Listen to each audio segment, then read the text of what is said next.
ಯಾವಾಗ ಸೂರ್ಯ ಕಡಲಲ್ಲಿ ಮುಳುಗಿ ಕತ್ತಲು ಕವಿಯುತ್ತದೋ ಆ ಸಮಯದಲ್ಲಿ ಇಲ್ಲಿನ ಅಸಲಿ ಕತೆ ಆರಂಭವಾಗುತ್ತದೆ. ಇದು ನಮ್ಮ ದಕ್ಷಿಣ ಕನ್ನಡ. ಯಕ್ಷಗಾನದ ಬಣ್ಣಗಳಲ್ಲಿ, ಭೂತಕೋಲದ ದೈವಾರಾಧನೆಯಲ್ಲಿ, ಹುಳಿ ವೇಷದ ಹೆಜ್ಜೆಗಳಲ್ಲಿ, ಕಂಬಳದ ರಭಸದಲ್ಲಿ ಈ ನೆಲ ತನ್ನ ಸಂಸ್ಕೃತಿಯನ್ನು ಉಳಿಸಿಕೊಂಡು ಬಂದಿದೆ.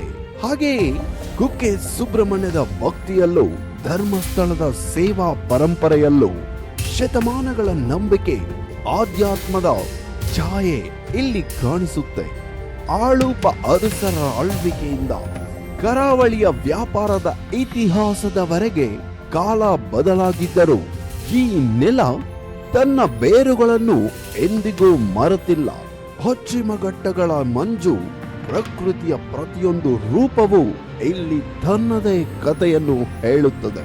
ಮುಂದಿನ ವಿಡಿಯೋದಲ್ಲಿ ಸಿಗೋಣ. ಅಲ್ಲಿ ತನಕ ನಗುತ್ತಾ ಇರಿ, ನಗಿಸುತ್ತಾ ಇರಿ. ಎಲ್ಲರಿಗೂ ಧನ್ಯವಾದಗಳು.